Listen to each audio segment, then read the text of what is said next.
కూడి వచ్చిన సంఘం అంతటికి లోకరక్షకుడైన యేసు ప్రభు వారి నామమున అందరికీ వందనాలండి. అందరూ బాగున్నారా? దేవుడు కృప.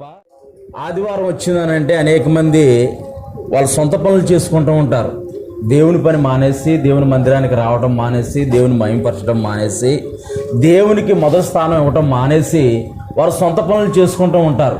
అయితే చిన్న వాక్యం చూసుకుందాం. సామెతల గ్రంథము 8వ అధ్యాయము 34, 35, 36 వచనాలు. 34, 35, 36 వచనాలు.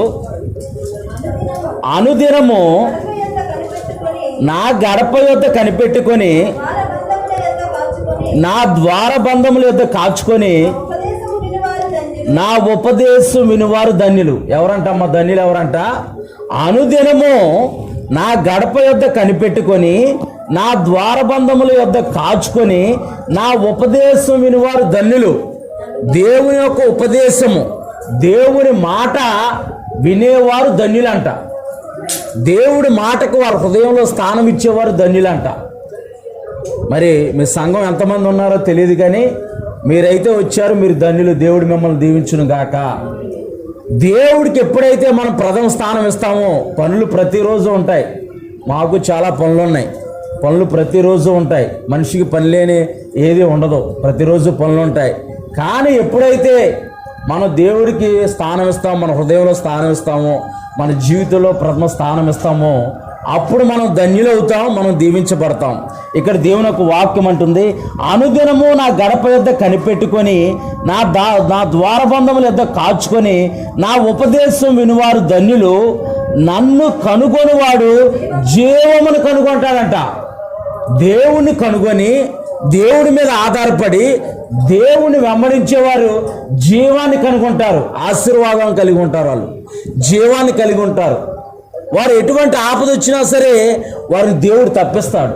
ఎటువంటి ఇబ్బంది పరిస్థితి వచ్చినా సరే దేవుడు వారికి తప్పిస్తారు అంటూ, యెహోవా కటాక్షము వానికి కలుగును.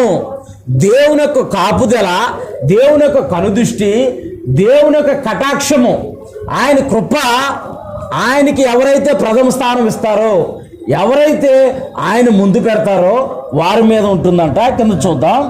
నన్ను కనుగొనని వాడు తనకే హాని చేసుకుంటాడంట.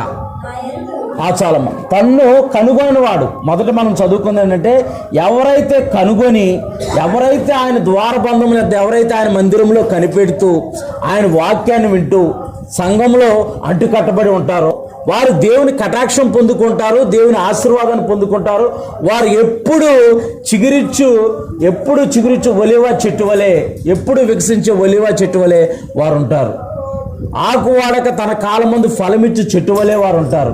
ఎవరైతే కనుగొనని వారు ఉంటారో తనకు తానే హాని చేసుకుంటారంటే, ఎవరు వారికి హాని చేయాల్సిన అవసరంలా, తనకు తానే వాళ్ళే హాని చేస్తారు. ఎందుకనంటే దేవుడిని ఎరిగి, దేవుడు గుర్తెరగలేదంటే తర్వాత విషయం, దేవుని గుర్తెరిగి, దేవుని రక్షణ పొందుకొని, దేవుని నామాన్ని గుర్తెరిగి దేవుడికి దూరంగా బతికితే వారికి వారే హాని చేసుకుంటారు. వాళ్ళు ఎవ్వరు హాని చేయాల్సిన అవసరం లేదు. వారికి వారే సమస్యలు తెచ్చుకుంటారు, వాళ్ళకు వాళ్ళే కీడుని కావాలని తెచ్చుకుంటారు. రాజుగారు మన దగ్గర ఉన్నారనుకోండి, ఆ రాజ్యం అంతా మన దగ్గర ఉంటుంది, ఆ భటులంతా మన చుట్టూ ఉంటారు. మన మీదకి ఎవరైనా దాడి చేయడానికి వస్తారా? ఎవరో రారు. అలాగే ఎప్పుడైతే దేవుని యొక్క కటాక్షం మనం పొందుకుంటామో, దేవుని సన్నిధి, దేవుని కాపుదల అన్నిత్యం మనకు తోడుగా ఉంటుంది. నన్ను కనుగొని వాడు తనకు తానే హాని చేసుకొనును. నా యందు అసహ్యపడి వారందరూ మరణాన్ని స్నేహిస్తారంట. అంటే ఈరోజు వెళ్ళకపోతే పర్లేదులే, ప్రతి వారం వెళ్ళే సంఘమే కదా, ప్రతి వారం వెళ్ళే ఆదివారమే కదా, ప్రతి వారం వింటానే ఉంటున్నాం వాక్యం, ఆ ఫోన్లో వినొచ్చు. వారు ఎవరిని స్నేహిస్తారంట? మరణాన్ని. ఏదో ఒక అనారోగ్యం పాలవుతూ ఉంటారు. మనం అనకూడదు, కానీ మరి అంతే కదా. దేవుడికి ప్రథమ స్థానం ఇవ్వకుండా ఆదివారం వంటలకి ప్రథమ స్థానం ఇచ్చి, ఆదివారం బంధువులకి ప్రథమ స్థానం ఇచ్చి, చేయకూడని లోకంలో ఉన్న కార్యాలన్నింటికి ప్రథమ స్థానం ఇచ్చి దేవుడిని దూరం పెడితే వారు తనకు తానే హాని చేసుకొని వారు మరణాన్ని స్నేహిస్తారంట. మనమైతే అట్లా ఉండకుండా దేవుని కృప ద్వారా ఆయన సన్నిధిలో మనల్ని ఉంచినందుకు దేవునికి మహిమ కలుగును గాక. ఎందుకని చెప్పానంటే, మీరు చెప్పాలి మాట. ఎవరైతే రాలేదో, ఒరే బాబు, అమ్మా వాక్యం ఇలా చెబుతుంది, దేవుని ఒక వాక్యం ఇలా చెబుతుంది, దేవుని సంఘంలో నువ్వు అంటుకట్టపడకపోతే, దేవుడి మందిరానికి ప్రతి వారం రాకపోతే, దేవుడి మందిరంలో దైవజనుడు చెప్పే మాట నువ్వు వినకపోతే మరణాన్ని స్నేహిస్తావు, మరణం పాలవుతావని దైవజనుడు చెప్పట్లే, నేను చెప్పట్లేదు, దేవుని ఒక వాక్యం చెబుతుంది. ఇది మనకి హెచ్చరిక, ఇది మనకి హెచ్చరిక. మనం ఏం చేయాలి? ఇప్పుడు ఏదైనా వరద వస్తుంది అనుకోనండి, వాళ్ళు ఏం చెబుతారు న్యూస్లో కానీ లేకపోతే బయట అనౌన్స్మెంట్లో కానీ, మొదటి ప్రమాదిక హెచ్చరిక, రెండో ప్రమాద హెచ్చరిక, మూడో ప్రమాద హెచ్చరిక అని చెప్పి చెబుతూ ఉంటాడు. ఇది మనకి హెచ్చరిక, దేవుడు మనల్ని హెచ్చరిస్తున్నాడు. అందరము దేవుళ్ళో కట్టబడి ఉండాలి, ఆయన సంఘంలో నాటబడి ఉండాలని చెప్పేసి దేవుడు మనల్ని హెచ్చరిస్తారు. మనల్ని నాశనం అయిపోవాలి, నశించిపోవాలని కాదు, ఆయన మనల్ని ప్రేమించిన తండ్రి తన కుమారుని గద్దిస్తాడంట. తను చావాలని కోరుకోడంట. బెత్తం వాడతాడు కానీ తను చావాలని కోరుకోడంటే. ఇందాక చదివిన 50 కీర్తనలో దిద్దుబాటు నీకు అసహ్యం కదా, ఆయన దిద్దుతున్నప్పుడు మనం నేర్చుకొని ఆ మాటకు ఎప్పుడైతే మనం లోబడతామో మన జీవితాల్లో ఆశీర్వాదము, మన జీవితాల్లో అభివృద్ధి, మన కుటుంబాల్లో ఆశీర్వాదము, మనం అనేకులకు ఆశీర్వాదకరంగా ఉంటాము. దేవుని నామానికి మహిమ కలిగి. ఈ మాటలు ఎందుకు చెప్పానంటే ఆయన యొక్క మాటను వినేవాడు, దీవించబడతాడు. ఆయన మాటను అశ్రద్ధగా వినేవాడు శాపగ్రస్తుడు. కొంతమంది సంఘానికి వస్తారు, వాతావరణం బాగానే ఉంది, వాతావరణం చల్లగా ఉంది, నిన్న మొన్నటిదాకా ఉడుకు వేడి, ఇప్పుడు వాతావరణం చల్లగా ఉంది. కొంతమంది ఏంటంటే కునికేసేస్తారు. అశ్రద్ధగా వినకూడదు దేవుని ఒక వాక్యం. అదే టీవీలో మంచి హర్రర్ మూవీయో లేకపోతే మంచి ఫైటింగ్ సినిమానో ఏదైనా వచ్చిందంటే మనకు కన్ను రెప్ప కూడా అయ్యో, తర్వాత సీన్ ఏం జరుగుతుందా, తర్వాత సీరియల్లో సీన్ ఏం జరుగుతుందా, తర్వాత మొగల రేకుల్లో ఏం జరుగుతుందా, కార్తీక దీపాలు ఏం జరుగుతుందా, ఆ రోజు నిద్రపోం. అంతకంటే ఎక్కువగా మన హృదయము వాక్యానికి సిద్ధపాటు చేసుకోవాలి, మన హృదయాన్ని తెరవాలి. ఎప్పుడైతే మన హృదయాన్ని తెరిచి ఆయన వాక్యాన్ని మన హృదయంలోకి ఆహ్వానిస్తామో ఆ యొక్క వాక్యం అనే విత్తనము మన హృదయంలో నాటబడి మన విశ్వాసం ముందు అభివృద్ధి చెంది మనము 30 దంతులుగాను 100 దంతులుగాను 60 దంతులుగాను ఫలిస్తూ ఉంటాం. దేవుని నామానికి మహిమ కలుగును గాక. సరే, ఈ యొక్క జూన్ మాసంలో దేవుడు ఈ ఉదయకాల సమయంలో ఆయన మాటల ద్వారా మనల్ని హెచ్చరిస్తున్నాడు, ఆయన మాట మనల్ని బలపరుస్తున్నాడు. ఈ యొక్క జూన్ మాసంలో ఇప్పటి వరకు ఈ 2024 సంవత్సరము 5 నెలలు గతించిపోయాయి. ఇప్పుడు 6వ నెల, మనం 2వ తారీఖున ఉన్నాము. ఈ 6వ నెల 2వ తారీఖున దేవుడు తన వాక్కు ద్వారా మనతో ఏమై మాట్లాడబోతున్నాడో మనం చూద్దాం. హోషేయ గ్రంథము 14వ అధ్యాయము. హోషేయ గ్రంథము 14వ అధ్యాయము. హోషేయ గ్రంథము 14వ అధ్యాయము. 7వ వచనం. దానియేలు తర్వాత ఉంటుంది. హోషేయ గ్రంథము 14వ అధ్యాయము 7వ వచనం. అందరూ తీయండి, రాసుకోగలిగిన వారు రాసుకోండి. ప్రశస్తమైన మాటలు దేవుడు అనుగ్రహించాడు. మీ కొరకు నేను ఇది రాయలేదు, కానీ నేను వేరే మా పరిచర్య కొరకు నేను సిద్ధపడ్డాను. ఇది యాక్చువల్గా ఈ మే నెల చివరి తేదీల్లో నేను సిద్ధపడినప్పుడు దేవుడు ఈ వాగ్దానం అనుగ్రహిస్తున్నాడు. దేవుడు దీంట్లో కూడా మిమ్మల్ని పాలుభాగస్తులు చేస్తున్నాడు. హోషేయ గ్రంథము 14వ అధ్యాయము 7వ వచనం. అతని నీడయందు నివసించువారు మరలి వత్తురు, ధాన్యము వలె వారు తిరిగి మొలుతురు, ద్రాక్ష చెట్టు వలె వారు వికసించుదురు, లెబానోను ద్రాక్షరసము వాసన వలె వారు పరిమృతులు. చాలమ్మా. పరిశుద్ధుడైన తండ్రి, కనికర పూర్ణుడా, కృపగల దేవా, ఈ ఉదయకాల సమయంలో నీ వాక్యము చెప్పబడిన రీతిగా అనుదినము నీ గడప యొద్ద కనిపెట్టుకుని వారు తండ్రి నీ ద్వారబంధముల యొద్ద కాచుకొని నీ ఉపదేశం వినివారు ధన్యులు అని అంటున్నావు నాయన. అట్టి ధన్యత మీరు మాకు ఇచ్చినందుకు మీకు వందనాలు తండ్రి ప్రభా. అయా ఈ జూన్ మాసంలో అయా మీరు ఇచ్చిన వాగ్దానాన్ని బట్టి మీకు వందనాలు తండ్రి ప్రభా. అయా నీ వాగ్దానాన్ని బట్టి మీకు వందనాలు, కృతజ్ఞతాస్తుతులు, స్తోత్రాలు తండ్రి ప్రభా. నీ వాగ్దానం ద్వారా మాతో మాట్లాడండి, మమ్మల్ని బలపరచండి ప్రభా. నీ వాక్యపు వెలుగులో మమ్మల్ని నడిపించి ప్రభా. అయా ఈ వాక్కు ద్వారా నాతో మా అందరితో తండ్రి ప్రభా మీరు మాట్లాడి దర్శించి ఆస్వాదించమని యేసు పరిశుద్ధ నామమున ప్రార్థిస్తున్నాం తండ్రి. ప్రాముఖ్యంగా హోషేయ గ్రంథము 14వ అధ్యాయం 7వ వచనంలో ధాన్యము వలె వారు తిరిగి మొలుతురు. అందరు చెప్పండి, ధాన్యము వలె వారు తిరిగి మొలుతురు. హోషేయ గ్రంథము 14:7 అతని నీడ యందు నివసించు వారు మరలి వత్తురు, ధాన్యము వలె వారు తిరిగి మొలుతురు. ద్రాక్ష చెట్టు వలె వారు వికసించుదురు, లెబానోను ద్రాక్ష రసపు వాసన వలె వారు పరిబెరుతురు. దేవుడు ఈ జూన్ మాసంలో 2వ తారీఖున ఈ వాగ్దానాన్ని మనందరికీ ఇస్తున్నాడు. ఈ వాగ్దానాన్ని మనం స్వతంత్రించుకొని ఈ వాగ్దాన ప్రకారము మన జీవితంలో జరిగినట్లు దేవుడు కృప చూపించును గాక. ధాన్యము వలె వారు తిరిగి మొలుతురు. ధాన్యము ఎక్కడైతే బాగా పండుతుందో, ధాన్యము ఎక్కడైతే మంచి ధాన్యం పండుతుందో ఆ ధాన్యము తినేవారంట, ఆ ధాన్యాన్ని భుజించేవారు బలంగా ఉంటారు. ధాన్యము పండని చోట, కొట్లలో ధాన్యం లేకపోతే, వారి గృహంలో ధాన్యం లేకపోతే, వారి ప్రాంతంలో ధాన్యం పండకపోతే ఆ ప్రాంతము కరువు కాటకాలతో ఉంటుంది, కరువుతో నశించిపోతుంది. ఎక్కడైతే ధాన్యము మంచిగా పండుతుందో, మన ఈస్ట్ వెస్ట్ గోదావరిలో వరి బాగా పండుతుంది. ప్రాముఖ్యం, దేశానికే ప్రాముఖ్యం అనమాట. వరి బాగా పండుతుంది. ధాన్యానికి ఒక స్వభావం ఉంటుంది, అది తిరిగి మొలకెత్తుతూ ఉంటుంది. పరిశుద్ధ గ్రంథమైన బైబిల్ కూడా ఒక మాట చెబుతుంది, నీతిమంతుడు 7 మార్లు పడిపోయినా సరే తిరిగి లేగస్తాడంట. ధాన్యానికి ఒక స్వభావం ఉంది, దానికి కొంచెం చెమ్మ తగిలితే చాలు, కొంచెం తడి తగిలితే చాలు, అది మొలకెత్తిద్ది. అందుకే మొలకెత్తిన గింజలు తినండి అని చెప్పి చెబుతున్నారు. ఆరోగ్యానికి మంచిది, మొలకెత్తిన గింజలు తినండి అని అంటున్నారు. మొలకెత్తిన గింజల ద్వారా అంటే ధాన్యం ద్వారా మనం ఏమి నేర్చుకుంటాం? ధాన్యము వలె వారు తిరిగి మొలుతురు. ఈ వాక్ ద్వారా మనం నేర్చుకుందాం. ధాన్యము ఎక్కడైతే ఉంటుందో అక్కడ మంచి ప్రశస్తమైన ధాన్యాన్ని, ఇప్పుడు చూసుకుంటే అంతా నాసిరకమైన ధాన్యం, 6 నెలలకు ఒకసారి పంట వేస్తున్నారు. ఒకప్పుడు కంపోస్ట్ ఎరువులు వేసి పండించేవారు, ఇప్పుడైతే అంతా మందులు కొడుతున్నారు. కృత్రిమమైన మందులు కొట్టేసి ఆ పంట త్వరగా రావడానికి, ఆ ధాన్యం త్వరగా పండటానికి ప్రయత్నం చేస్తున్నారు. అది తినటం ద్వారా అనారోగ్య పాలైపోతున్నారు ప్రజలందరూ. క్యాన్సర్ అనే రకరకాల వ్యాధులు వస్తున్నాయి. కానీ నిజముగా మంచిగా పండిన ధాన్యం తింటే ఏం జరుగుతుందో, నిజంగా పండిన ధాన్యము, యథార్థంగా వారు పండించిన ధాన్యము, మంచి ధాన్యం తింటే ఎలా ఉంటుందో జకర్యా గ్రంథము 9:17 జకర్యా గ్రంథము 9:17 జకర్యా గ్రంథము 9:17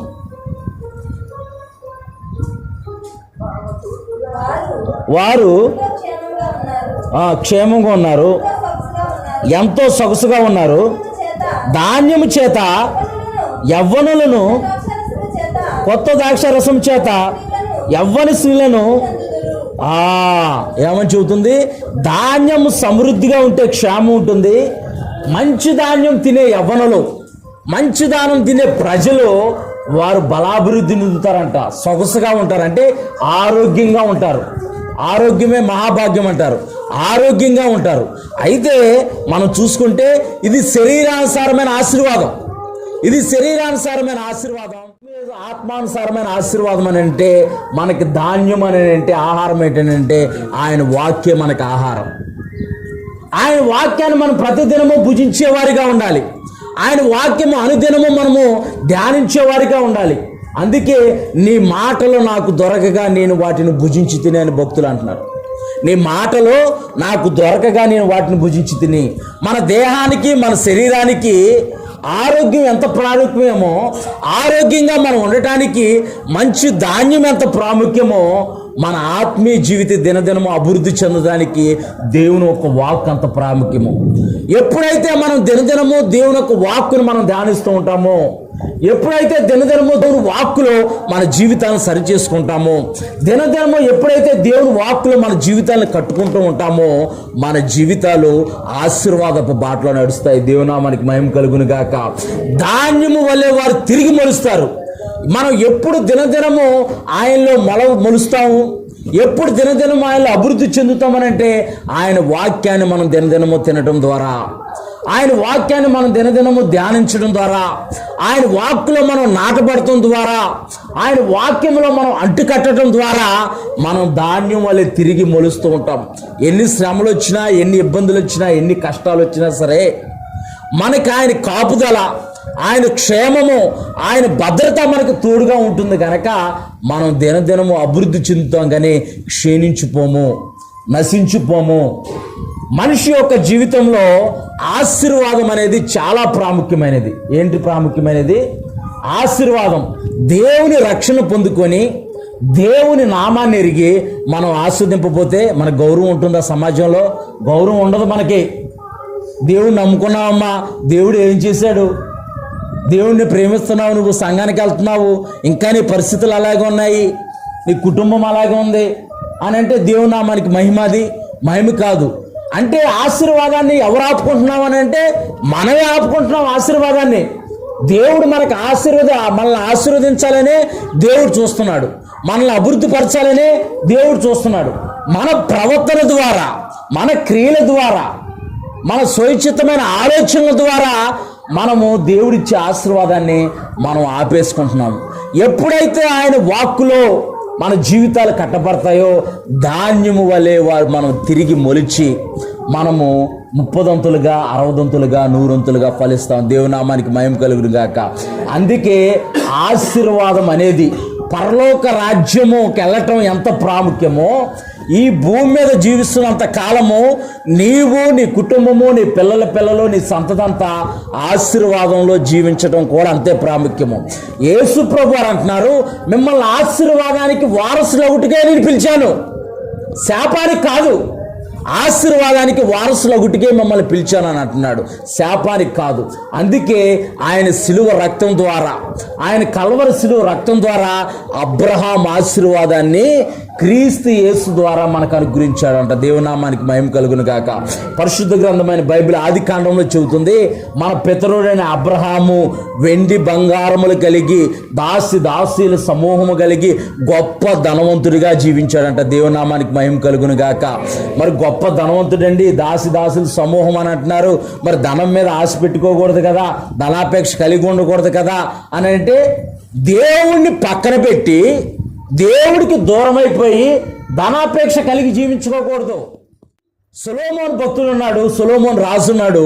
సొలొమోన్ని దేవుడు ప్రత్యక్షమయ్యి సొలొమోను నీకు ఏం కావాలని అడిగితే సొలొమోను అన్నాడు, అయ్యా ఈ ప్రజల్ని పరిపాలించడానికి నాకు జ్ఞానం కావాలని అడిగాడు. ధనం అడగలేదు, ఘనత అడగలేదు, పేరు అడగలేదు, ప్రఖ్యాతులు అడగలేదు, నాకు జ్ఞానం కావాలన్నాడు. దేవుడు జ్ఞానంతో పాటు సమృద్ధిని, ఆశీర్వాదాన్ని, ప్రఖ్యాతిని, పేరునిచ్చాడు. మనం ఎప్పుడైతే దేవుని ముందు పెట్టి దేవుని వెతకటం మొదలు పెడతామో మన జీవితాల్లో మనం వద్దనకుండా మన ఆశీర్వాదం వరద వల్లే మనల్ని ముంచెత్తింది. దేవునామానికి మహిమ కలుగును గాక. మనం వద్దన మనం అనడానికి ఆస్కారం లేదు. ఇంకా మనం దేవుడిచ్చే ఆశీర్వాదాన్ని మన ఆలోచనల ద్వారా, మన క్రియల ద్వారా మనం పోగొట్టుకుంటున్నాం. కానీ దేవుడి పిల్లలు అనబడే మనము అన్నిట్లో ప్రాముఖ్యమైన వారిగా ఉండాలి, అన్నిట్లో ఆశీర్వాదకరంగా ఉండాలి. చూద్దాం ఒకసారి ఆదికాండము 27వ అధ్యాయము. ఆదికాండం 27వ అధ్యాయం. ఇక్కడ దేవుడు ఒక వ్యక్తికి ఆశీర్వాదాన్ని ఇస్తున్నాడు, దేవుడు ఒక వ్యక్తిని ఆశీర్వదిస్తున్నాడు. చూద్దాం ఒకసారి ఆదికాండము 27వ అధ్యాయము 28, 29 వచనాలు. ఆదికాండము 27వ అధ్యాయం 28, 29. ఆకాశపు మంచును, ఇక్కడ ఒక నిమిషం, ఇక్కడ ఇస్సాకుకి 2 కుమారులు, యాకోబు, ఏశావు. అయితే ఇక్కడ దేవుని యొక్క ప్రణాళిక చొప్పున, దేవుడి యొక్క కృప చొప్పున యాకోబునికి ఆశీర్వాదం దక్కుతుంది, ఏశావు కాదు, యాకోబుకి ఆశీర్వాదం దక్కుతుంది. ఆ ఆశీర్వాదం ఎలాంటిదో చూద్దాం ఒకసారి. చదువమ్మా. ఆకాశపు మంచును, భూసారమును, విస్తారమైన ధాన్యమును, ద్రాక్షరసమును దేవుడు నీకు అనుగ్రహించునుగాక. ఆకాశపు మంచు అంట. అంటే ఆకాశపు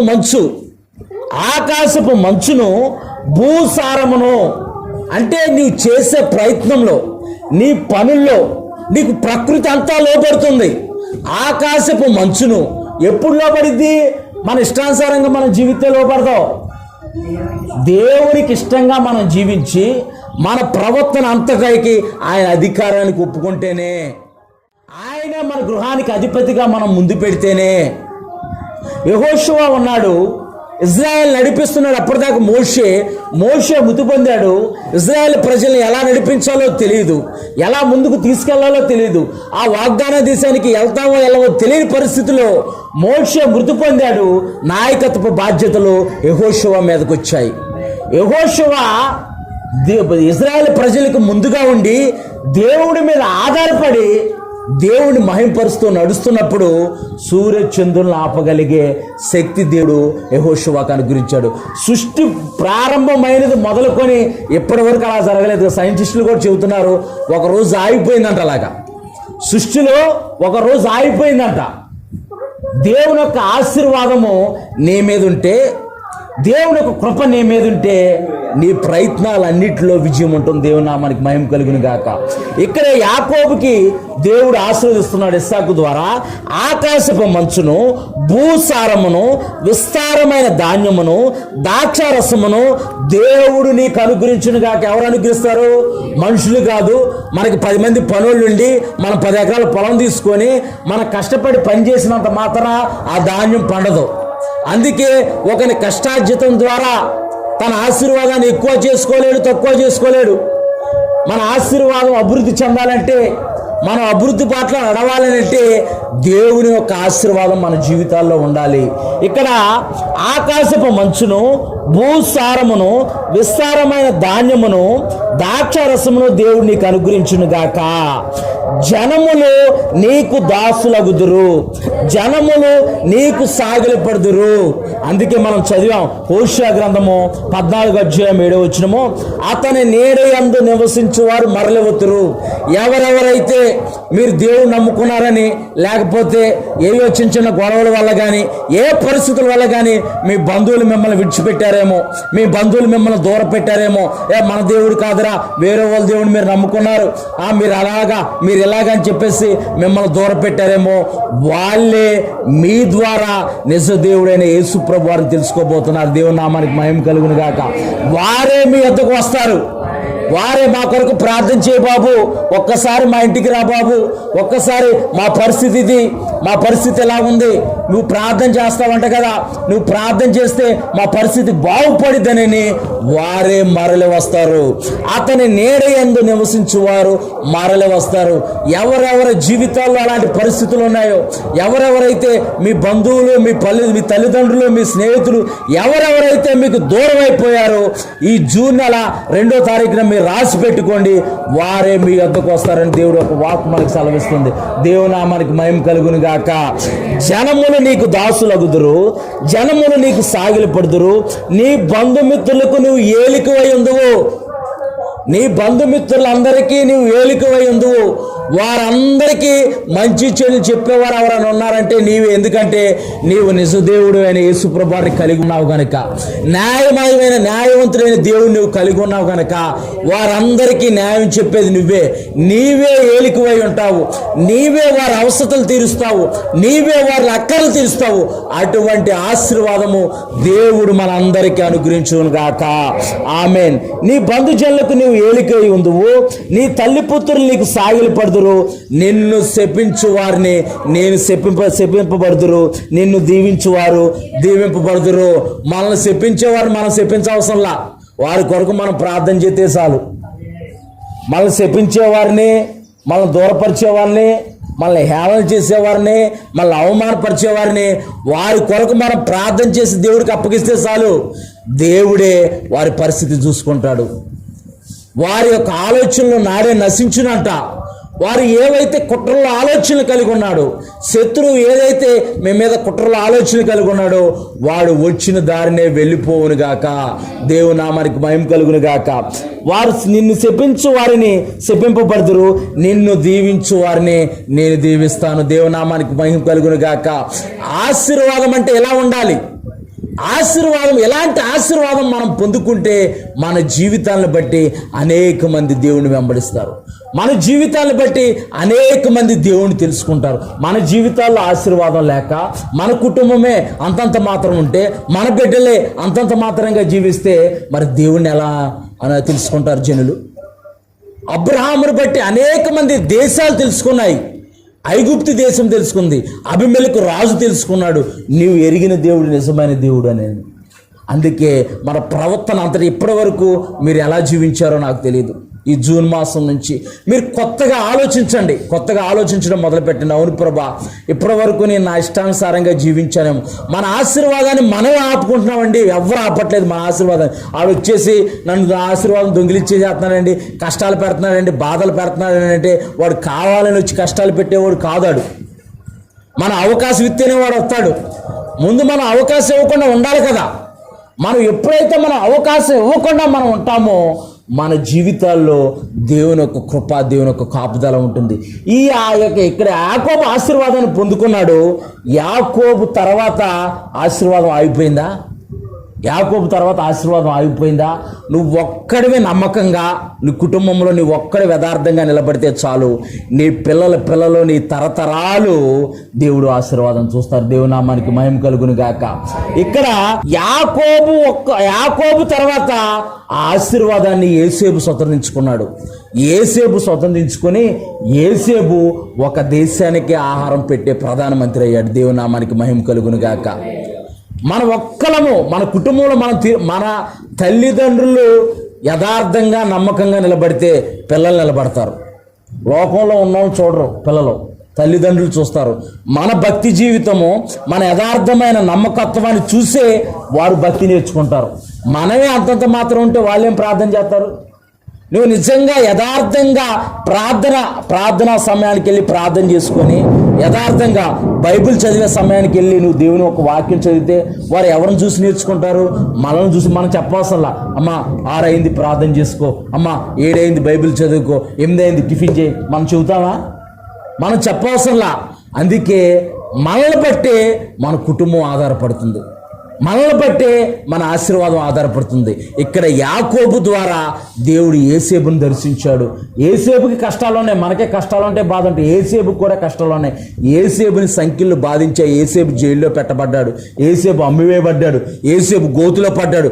అయినా సరే దేవుడిని విడిచిపెట్టలేదు. దేవుడు యోసేపుని ఆ నమ్మకత్వాన్ని చూసి ప్రధానమంత్రిగా చేసి దేశానికే మగుటంగా, దేశానికే ఆహారం పెట్టేవాడిగా మార్చాడు. దేవుడు చిన్న ఒక వచనం చూసుకొని ముగించుకుందాం. ప్రసంగి గ్రంథము 5వ అధ్యాయము 19వ వచనం. ప్రసంగి గ్రంథము 5వ అధ్యాయం 19, చాలా ప్రాముఖ్యమైన మాట ఇది. ప్రసంగి గ్రంథము 5వ అధ్యాయం 19వ వచనం నేను చదువుతాను. మరియు దేవుడు ఒకనికి ధనధాన్య సమృద్ధి ఇచ్చి దాని యందు తన భాగ్యము అనుభవించుటకును, అన్నపానములు పుచ్చుకొనుటకును, తన కష్టార్జితమంతయు సంతోషించుటకును వీలు కలగజేసిన ఎడల అతనికి ఆ స్థితి ఆశీర్వాదము వలన కలిగిందని కొనవలెను. ఆ స్థితి దేవుని ఆశీర్వాదం వలన కలిగిందనుకొనవలెను. విన్నారా? జాగ్రత్తగా విన్నారా? మళ్ళీ ఒకసారి చదువుతాను. మరియు దేవుడు ఒకనికి ధనధాన్య సమృద్ధి ఇచ్చి దాని యందు తన భాగము అనుభవించుటకును, అన్నపానములు పుచ్చుకొనుటకును, తన కష్టార్జితమంతయు సంతోషించుటకు వీలు కలగజేసిన ఎడల అతనికి ఆ స్థితి దేవుని ఆశీర్వాదం వల్ల కలిగిందనుకోవాలంట. దేవుడే నాకు ఇది స్థితి ఇచ్చాడని అనుకోవాలి. నా కష్టార్జితం వల్ల, నా ఆలోచన వల్ల, నా జ్ఞానం వల్ల నాకు ఈ స్థితి వచ్చిందని అనుకోకూడదు. చాలామంది అక్కడే పొరపాటు పడుతున్నారు. అభివృద్ధి చెందేసిన తర్వాత దేవుని పక్కన పెట్టేస్తున్నాడు, అభివృద్ధి చెందేసిన తర్వాత సంఘాన్ని పక్కన పెడుతున్నారు, అభివృద్ధి చెందిన తర్వాత సేవకుని పక్కన పెడుతున్నాడు. సేవకుడిని సంఘాన్ని పక్కన పెట్టినా పర్లేదు, కానీ దేవుని పక్కన పెడితేనే ప్రాబ్లం వచ్చింది. మొత్తానికి పోయింది. సంఘాన్ని సేవకుని పక్కన పెట్టినా సరే వాళ్ళ బదులు ఇంకొక 2-5 తీసుకొస్తాడు దేవుడు. దేవుడికే మహిమ. కానీ దేవుణ్ణి పక్కన పెడితేనే అసలు ప్రాబ్లం వచ్చింది. ఇక్కడ ఒక వ్యక్తి ఆశీర్వదింపబడటానికి దేవుడు వీలు కలగజేసి తన కష్టార్జితం అనుభవించడానికి ఆ స్థితి కలగజేసింది దేవుడేనంట. లోకాసు వార్తలో మనం చూసుకుంటే ఒక ధనవంతుడికి విస్తారమైన ధాన్యం పండింది. కొట్టులో ధాన్యాన్ని కూర్చుకున్నాడంట. అనేక సంవత్సరాలు నేను తినడానికి, సుఖించడానికి ఇచ్చే, నాకు నా కష్టం చేత నేను పండించాను. ఒక 50 ఎకరాలు 10 ఎకరాలు తీసుకొని నేను పండించాను. నా ప్రాణమా తినుము తాగుము సుఖించుమంటున్నాడంట. ఏమనాలి? నా ప్రాణమా యెహోవా యందు నమ్మిక ఉంచుము, ఆయన చేసిన ఉపకారంలే ఎన్నటికీ మర్చిపోకము అనుకోవాలి. ఆయన నామాన్ని సన్నిధించాలి, ఆయన నామాన్ని స్తుతించాలి. మానేసి నా ప్రాణమా అబ్బా 10 ఎకరాలు పండింది, ఒక 5-6 సంవత్సరాలు ఇంక మనం చూసుకోవసరం లేదు, తినటం తాగటమే మన పరిస్థితి. ఎప్పుడైతే దేవుడు ఎందుకు ఇవ్వడానంటే ఇదే ప్రాబ్లం, మనిషితో ఇదే ప్రాబ్లం. ఆశీర్వాదం పొందుకున్న తర్వాత నన్ను మర్చిపోతాడేమో, ఆశీర్వాదం పొందుకున్న తర్వాత నన్ను విడిచిపెడతాడేమో అని దేవుడు ఇవ్వటం మానేస్తూ ఉంటాడు. అందుకే మన ప్రవర్తన అంతటికీ ఆయన అధికారాన్ని ఒప్పుకొని ఆ ధనవంతుడిలాగా నా ప్రాణమా తినుము తాగుము సుఖించుమనంటే నువ్వు సంతోషంగా ఉండొద్దని దేవుడు అంటలా, నీ పిల్ల పాపలతో నీ భార్యతో నువ్వు హ్యాపీగా ఉండొద్దని అంటలా, దేవుడిని మర్చిపోవద్దు అంటున్నాడు దేవుడు. నీ అన్నిటికీ సమయం కలదు, నీ కుటుంబంతో కొంత సమయము, నీ బంధువులతో కొంత సమయం నువ్వు కేటాయించు, కానీ దేవుడికి కూడా సమయము, దేవుడికి ప్రాముఖ్యత ఇవ్వు. దేవుడికి ఎప్పుడైతే ప్రాముఖ్యత ఇచ్చి దేవుడిని ఎప్పుడైతే మొట్టమొదట పెడతావో, హోషేయ గ్రంథంలో 14:7 చెప్పినట్టుగా ధాన్యము వలె వారు తిరిగి మొలుస్తారు. ఇప్పటి వరకు నీకు ఆశీర్వాదం అనే చెమ్మ తగలట్లేదేమో, ఆశీర్వాదం అనే ఆ యొక్క నీరు నీకు తగలట్లేదేమో, ఈ జూన్ మాసం నుంచి ఆయన తొలకర వర్షాన్ని నీ మీద కుమ్మరించబోతున్నాడు. నీ యొక్క మొద్దు బారిపోయిన ఆ యొక్క రాతి యొక్క నేలలో విశ్వాసం అనే విత్తనాన్ని దేవుడు నాటుతున్నాడు. ఆయనే దాన్ని నీరు కట్టిన తోట వలె ఫలింపజేస్తాడు. ఆయనే ఆశీర్వాదపు వర్షంతో నిన్ను తడిపి విశ్వాసపు బాటలో నిన్ను నింపి ఆశీర్వాదకు కారకుడుగా, ఆశీర్వాదానికి కారకురాలుగా దేవుడు మనల్ని చేస్తాడు. దేవుని యొక్క పరిశుద్ధమైన నామానికి మహిమ కలుగును గాక. అందరం అలాగే ఉండి ప్రార్థన చేసుకుందాం. అవును ప్రభా, అయా తండ్రి, నీవు ఆశీర్వదించే దేవుడు తండ్రి, నీవు నీ వాగ్దానం ద్వారా ప్రభా నువ్వు మాతో మాట్లాడావు నాయన.